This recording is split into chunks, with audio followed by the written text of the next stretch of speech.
হাড়োয়া থানার সামনে এসেছি। হাড়োয়া থানায় আমাদের পশ্চিমবঙ্গে বিধানসভার একজন কুলঙ্গার বিধায়ক, অসভ্য বর্বর বিধায়ক, বিজেপির বিধায়ক, হরিণঘাটার বিধায়ক অসীম সরকার আমাদের পবিত্র ধর্মগ্রন্থ কোরআন শরীফ নিয়ে মিথ্যাচার করেছে, আমাদের ধর্মীয় ভাবাবেগে চরমভাবে আঘাত করেছে। যেটা আদি কোরআন ছিল, সে কোরআন বদরের যুদ্ধে পুড়ে ছাই হয়ে যায়, জেনে রাখুন। ইতিহাস আমার কাছে আছে, পিকে হিটলার লেখা ইতিহাস আমার কাছে আছে। এবং তারপরে 27 জনের শয়তানের দল মিলে এই কোরআন লিখেছে এবং বারে বারে এই কোরআনের মধ্যে এমন এমন জিনিস ঢুকানো হয়েছে, বাচ্চাদের শেখানো হচ্ছে, হে মুসলমানগণ, অমুসলমানদের যেখানে পাইবে সেখানে বন্দি করিবে, নির্মম ভাবে হত্যা করিবে। কোরআনে লেখা, আমার কাছে আছে কোরআন। ওরা চ্যালেঞ্জ করুক, আমার কাছে কোরআন আছে, তাজের কোরআন। ওই কোরআন পাওয়া যায় না গরু না খেলে। 21,000 টাকা বিল হয়েছিল কার্নিভাল নার্সিং হোমে, সেই টাকা আমি দিয়ে বাংলাদেশ থেকে কোরআন কালেকশন করেছি। আমি জানি না সেই কোরআন কার কাছে আছে কিনা। পরিষ্কার লেখা আছে, হে মুসলমানগণ, অমুসলমানদের যেখানে পাইবে সেখানে বন্দি করিবে, নির্মম ভাবে হত্যা করিবে। এই কোন ধর্মগ্রন্থে, সে হিন্দু ধর্মই হোক, সে মুসলিম ধর্মই হোক, সে খ্রিস্টান ধর্মই হোক, কোন ধর্মগ্রন্থে যদি এই জাতীয় কথা লেখা থাকে, আমি সে ধর্মগ্রন্থ ভরে প্রস্তাব করি। সে ধর্মগ্রন্থ আমি যখন তখন পুড়িয়ে ফেলতে পারি। মানবতা বিরোধী সেই ধর্মগ্রন্থ। এইভাবে শিক্ষা দিয়ে আজ বাংলাদেশে হিন্দুদের উপর অত্যাচার করা হচ্ছে, মা বোনদের উপর অত্যাচার করা হচ্ছে। দীপু দাসকে জ্যান্ত পুড়িয়ে মারা হলো। এটা কোনো মানবতার কাজ? এটা কোনো ধর্মের কাজ? ধর্মে মানুষকে প্রেম শিখায়, ধর্মে মানুষকে গাছপালা পশু পাখি সবাইকে ভালোবাসা শিখায়, আর ধর্মের দ্বারাই হিংসা শিক্ষা দেওয়া হচ্ছে। আর আমার মাননীয় মুখ্যমন্ত্রী তাদেরই উস্কানি দেয়, সেই ইমাম ভাতা দিয়ে দিলাম। আরে তোর ইমামরাই তো করে এইসব শিখায়, উগ্রপন্থী তৈরি করে, আর তাদের যে ভাতা দেয় তাকে আমার বলার মতো কোনো মানসিকতাও নাই। ওনার মুখে আমি থুথু দিই। আমাদের বুকে লেগেছে। আমরা এই কুলঙ্গার, মিথ্যাচার, অসভ্য বর্বর অসীম সরকারের বিরুদ্ধে হাড়োয়া থানায় এফআইআর করলাম। আমাদের অল ইন্ডিয়া মুসলিম পার্সোনাল ল বোর্ডের সদস্য মাওলানা কামরুজ্জামান সাহেব যখন বিকালে ঘোষণা করলেন, আমরা বিভিন্ন সংগঠনের পক্ষ থেকে, গণসংগঠনের পক্ষ থেকে অসীম সরকারের বিরুদ্ধে এফআইআর করলাম। আমরা আশাবাদী যে হাড়োয়া থানা যথাযোগ্য ব্যবস্থা নিয়ে এই এফআইআর কপি কোর্টে পাঠাবেন এবং অসীম সরকারের বিরুদ্ধে যথাযোগ্য ব্যবস্থা নেবেন আমরা চাই।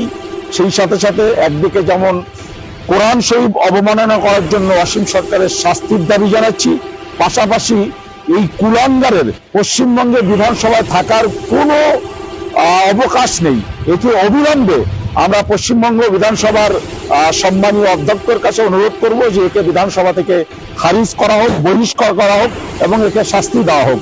আজকের এই এফআইআর নিয়ে আমি অল ইন্ডিয়া মুসলিম পার্সোনাল ল বোর্ডের সদস্য, সংখ্যালঘু যুব ফেডারেশনের রাজ্য সম্পাদক মাওলানা কামরুজ্জামান সাহেবকে কিছু বলার জন্য অনুরোধ করছি।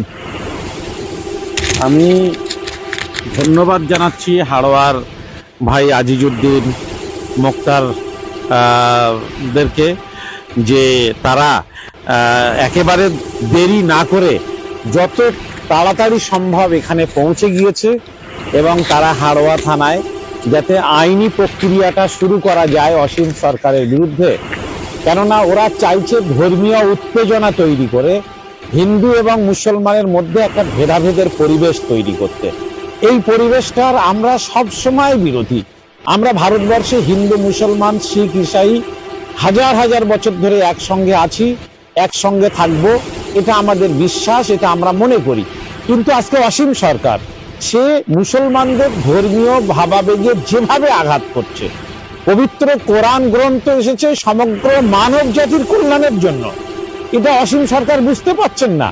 তাই তিনি সেই পবিত্র কোরআনের মতো একটা ধর্মগ্রন্থ, যেটা ঐশী বাণী, যেটা নিয়ে গোটা বিশ্বের মনীষীরা মূল্যায়ন করে বলেছেন যে মনুষ্য সমাজের সভ্যতার পথ দেখিয়েছে, সেই রকম একটা পবিত্র কোরআন সম্পর্কে অসীম সরকার এত কুরুচিকর মন্তব্য করেছেন, যা একটা লেখাপড়া শেখা মানুষের মুখে অত্যন্ত অশোভনীয়। একটা ভদ্রলোকের মুখে এই ধরনের মন্তব্য কতটা বেমানান তা নিশ্চয়ই রাজ্যের এবং দেশের হিন্দু মুসলমান সবাই বুঝতে পারছেন। আমি অসীম সরকারকে বলবো, দ্রুত আপনি ক্ষমা প্রার্থনা করুন, আপনার ভুল স্বীকার করুন। আপনি তো বিচারিতা করছেন, বিগত দিনে আপনি মুসলমানদের পক্ষে কথা বলেছেন, আপনি বাংলাদেশে যখন ছিলেন, বাংলাদেশের নাগরিক যখন ছিলেন, তখন আপনি মুসলমানদের ধর্মসভায় গিয়েছেন। আজকের ভারতবর্ষে এসেও আপনি সেকুলার ছিলেন। যেই বিজেপিতে ভোটে দাঁড়িয়েছেন, আপনি তখন মুসলমানদের বিরুদ্ধে বক্তব্য রাখতে শুরু করেছেন। এই বিচারিতা কেন? এই বিচারিতা অসীম সরকারের কেন?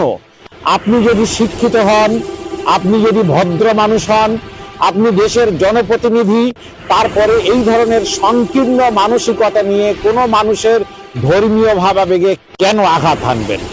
আপনি আজকে কিন্তু নিজের জায়গা নিজের সর্বনাশ করার জন্য চেষ্টা করছেন।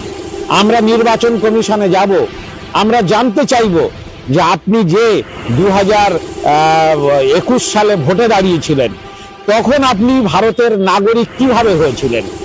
আমরা জেলা শাসকের কাছে জানতে চাইব, আমরা রাজ্যের নির্বাচন কমিশনের কাছে জানতে চাইব, আপনি একজন বিদেশি নাগরিক হয়ে কিভাবে ভারতবর্ষের জনপ্রতিনিধিত্ব করছেন, কিভাবে আপনি ভোটার তালিকায় নাম তুলেছেন, কত সাল থেকে আপনার ভোটার তালিকায় নাম এসেছে, সেই ভোটার তালিকায় নাম তোলার ক্ষেত্রে কারা আপনাকে মদত জুগিয়েছে? তখন তো সিএ আইন ছিল না, কে আইন ছিল না, কে আইনের ভিত্তিতে তো আপনি নাগরিক হননি। কে আইন তৈরি হয়েছে 2020 সালে। তাহলে আপনি কেন, আপনি কোন পথে, কোন অবৈধ পথে ভারতবর্ষের নাগরিকত্ব গ্রহণ করেছেন, তা আমরা জানতে চাইব নির্বাচন কমিশনের কাছে। নির্বাচন কমিশনের কাছে সঠিক উত্তর না পেলে আমরা যাব রাজ্যপালের কাছে, আমরা যাব বিধানসভার যিনি স্পিকার তার কাছে। সবার কাছে যদি সদুত্তর না পাই, আমরা শেষে কিন্তু কলকাতা হাইকোর্টের দ্বারস্থ হব যে অসীম সরকার কিভাবে নাগরিকত্ব পেয়েছিলেন, তারপরে তিনি কিভাবে ভোটার তালিকায় নাম তুলেছিলেন, সব জানতে চাইব। হাইকোর্টের কাছে উত্তর না পেলে আমরা মহামান্য সর্বোচ্চ আদালতেও কিন্তু পৌঁছাতে বাধ্য হব। আশা করি অসীম সরকার তিনি আর নতুন করে শত্রু বাড়াবেন না, তিনি মুসলমানদের প্রতি আঘাত হানবেন না, মুসলমানদের ধর্ম বিশ্বাসের প্রতি আঘাত করবেন না, মুসলমানদের বিশ্বাসের জায়গা পবিত্র কোরআনের প্রতি তিনি যে মন্তব্য করেছেন তা অবিলম্বে তিনি প্রত্যাহার করবেন এবং তিনি ক্ষমা প্রার্থনা করবেন। আমরা এই প্রত্যাশা রাখছি। একই সঙ্গে আমরা রাজ্যের শান্তিপ্রিয়, আইন মেনে যারা কাজ করেন তাদেরকে বলবো, আগামীকাল রাজ্যের প্রত্যেকটা থানাতে অসীম সরকারের বিরুদ্ধে এফআইআর করুন। কোনো একজন ব্যক্তির পক্ষ থেকে কিংবা একাধিক ব্যক্তি আলাদা আলাদা ভাবে আপনারা থানায় এফআইআর করুন। আমি নিজে আগামীকাল দেগঙ্গা থানায় যাব, কেননা আমি দেগঙ্গা থানার একজন নাগরিক। নিজে দেগঙ্গা থানায় যাব, দেগঙ্গা থানায় গিয়ে আমি মোহাম্মদ কামরুজ্জামান, আমি আমার পরিচয় দিয়ে, আমার ধর্মীয় ভাবাবেগে আঘাত লেগেছে, আমার ধর্মীয় বিশ্বাসে আঘাত এনেছে, সেই জন্যে যে ব্যক্তি আঘাত দিয়েছেন সেই অসীম সরকার, তার বাবার নাম উল্লেখ করে, তার বর্তমান ঠিকানা উল্লেখ করে তার বিরুদ্ধে আইনগত ব্যবস্থা নেওয়ার জন্য ভারতীয় যে আইন বিধি আছে, যে আইন বিধিতে কারো ধর্মীয় বিশ্বাসের উপরে আঘাত আনা যায় না, সেই আইন বিধি অনুযায়ী অসীম সরকারের বিরুদ্ধে এফআইআর হবে। আশা করি রাজ্যের বিভিন্ন থানাতে কেউ আইন হাতে তুলে নেবেন না, সবাই আইনকে সম্মান জানিয়ে আইনের পথে আপনারা এফআইআর করুন। পুলিশ যদি এফআইআর কে মর্যাদা দিয়ে যদি আইনি কারওয়াই শুরু না করে, তাহলে প্রত্যেকটা এফআইআর এর কপি নিয়ে আমরা কোর্টে যাব এবং তারপরে আদালতেই পুলিশের সাথে এবং অসীম সরকারের সঙ্গে দেখা হবে।